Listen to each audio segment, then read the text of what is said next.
spring ball, we were doing a lot of two-spot things, still a lot of reps. But due to several other reasons, we kind of cut it back. But I love the one spot because it's like everyone's right there. Like, you know what I mean? Like, if you make a mistake, it's highlighted. If you make a play, it's highlighted. So I love that. Why did you want to come back? I'm sure you had opportunities to discuss for the Wildcard. I did. I'm a big guy on my faith, though, and I really just didn't feel like to go. I mean, obviously, at some point in time, it was kind of just like, I think that, another place would benefit me more, but, just praying about it and stuff like that, I just felt like, the Lord, He let me be right back here in this seat, doing the same things. And, I just trusted Coach Stein. He comes from a great program. He's been to 2 playoffs, and, ultimately, that's where I want to go. But I trusted him. I trusted Coach Bateman. And Coach Bateman, he actually came and when he got the job, and he took me and my family out to go eat, you know what I mean? And that kind of said a lot to me, because it's just like, he didn't have to do that. He came in, did that, and, it speaks volumes to me. Speaking of Coach Bateman, what are you liking from the defense? Obviously, formation-wise, a little bit different from what Coach White used to do here. So, how you liking maybe the change in formation and maybe change in your role, if any? I like it for sure. I enjoy it. He allows me to play free a lot.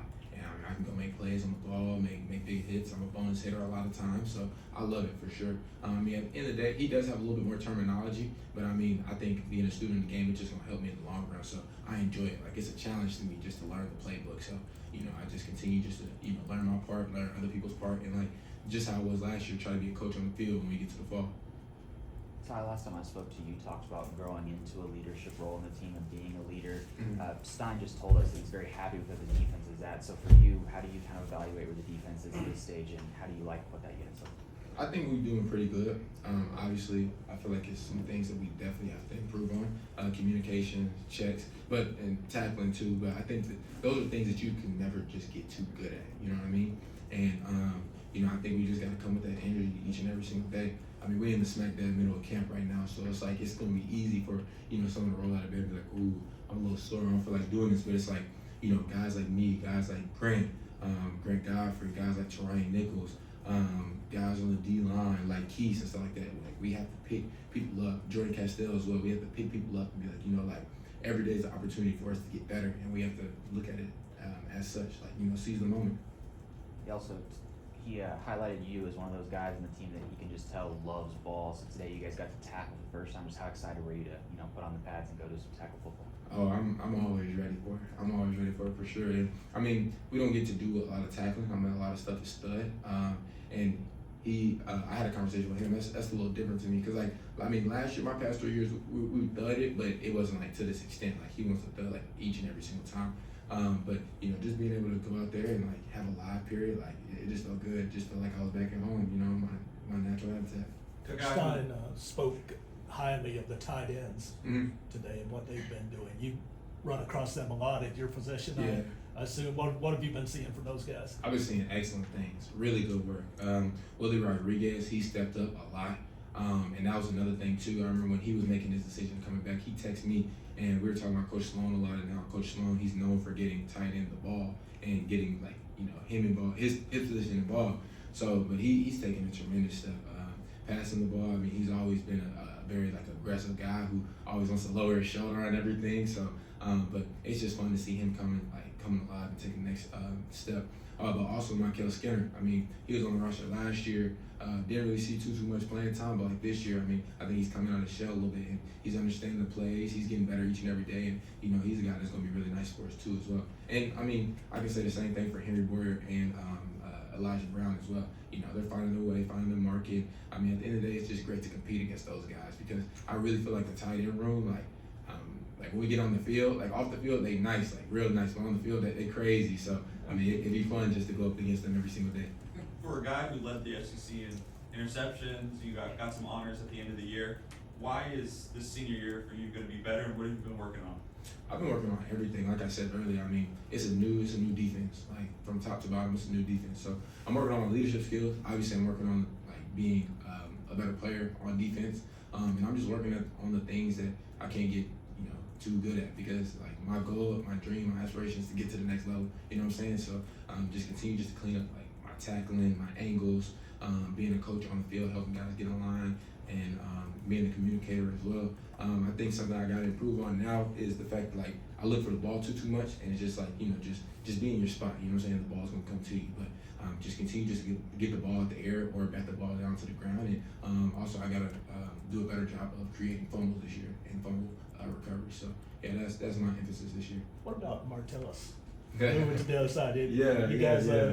enjoy giving him a little the business when he's at running back? Yeah, we do.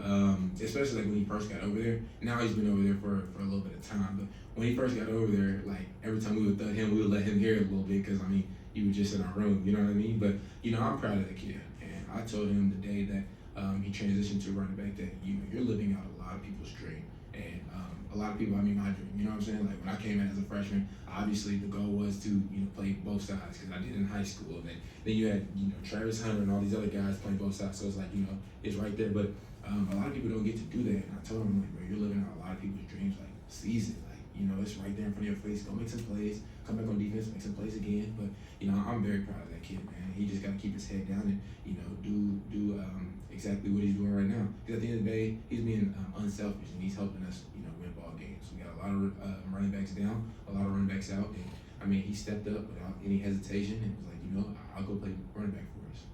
As a guy who's obviously safety with you, but he can also do some stuff in the return game, do some stuff with the ball in his hands. Do you see maybe some similarities in his game to yours? Absolutely, and I think last year, Zion Childress, when we were chilling on time for spring ball, and obviously I've thought about like the fact that like him and we kind of look alike, you know what I mean? But like in pads, I remember Zion came up to me, he was like, bro, like that really look like you, like, you know what I'm saying? But yeah, I do see myself a little bit in him, and I do be trying to like just be his role model, take him under my wing, even though he's not in my room right now. You know what I'm saying? Just because I had guys do that like Zion, I had him do that for me, and Max Harrison, and show me what it takes to be a good player in this league. So I just want to do the same thing, no matter if he's on my side of the ball or the opposite side of the ball. Ty, you've been one of those guys the last 2 years who's been a leader who has to bring in the transfers and tell them what Kentucky football's about.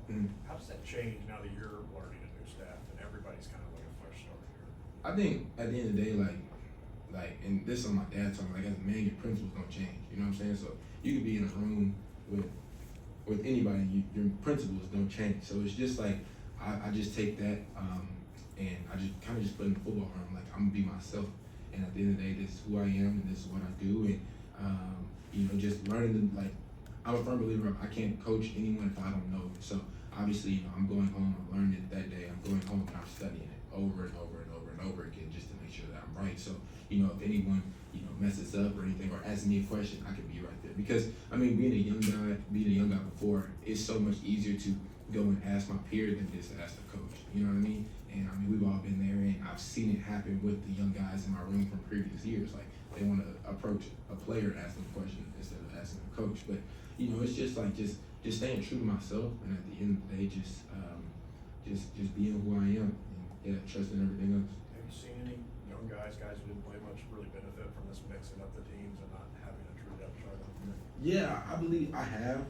Right now, like, I've seen a lot of guys who, like for example, like Andrew Weber in my room. He doesn't get a lot of reps right now, but when you put the tape on, he does some really good stuff, and it's just fun to see him grow as a player, for sure. I can't think of anyone else outside like of him, because I think, like, obviously I'm gonna look for that in my room. You know what I mean? But yeah, we got some guys, like some transfers who are doing some really nice stuff. So yeah. Ty, for coaching so many guys hit the portal, why was it so important to you to stick with Kentucky through this transition? I trusted Coach Stein and what he had going on. Him and I, we FaceTimed a lot, and Coach Bateman as well. And if I'm being honest, I kept it real and transparent with him about how I was feeling certain times. Like, some days I was like, like, I'm leaning towards this. Other days I was like, I'm leaning towards that. And I kept it real and transparent with them, and they understood the decision that I had to make for myself. But I just trusted what they told me, and like what we're building as well. And it just means a lot to me just to be able to sit here and be like, his first head coaching job, I was a part of it. So yeah. How much did they tell you they appreciated that you were that honest with them? Because I feel like maybe some guys wouldn't do that. Yeah, they told me like they appreciated it a lot. When we went to eat, me and Coach Bateman, he kind of just asked me like, like, what's the deal, like who else, like who's looking, da da da. And I told him, Coach Stein the same thing, but you know, at the end of the day, they was just like, you know, we appreciate you for at least keeping it honest with us, you know, and not leading them one way and then, you know, go hopping off somewhere else, you know what I mean? But I think my parents, that's a testament to my parents, because like that's how they raised me. They were like, you know, if you feeling some type of way and you know you don't need to be entertaining this and then, you know what I'm saying, all of a sudden just abandon it. So yeah, they just told me just to tell them how I feel, and yeah, that's what I did. Now that you finished your first scrimmage, what's it like playing against the Will Stein, Coach Sloan offense? What's it like defending that? I mean, it's smooth. I mean, I go against it every day. Just today was just like a live period that was incorporated with it. But I mean, it's smooth. They do a lot of really good stuff, and I can't wait to see what they do in the fall. You know, put up some points for us. And I was just talking to one of the offensive coaches. That's what they said. Like the goal is to put up points, so we can go out there, get 3 and out, and give them the ball back, so they can put up some more points. You know what I'm saying? So I'm eager to see what they do in the fall. Ty, how different is it having 2 separate coaches for safeties and corners? Because right, I mean, you've kind of previously been used to just having one coach work with all the DBs. How maybe different is it having 2 different?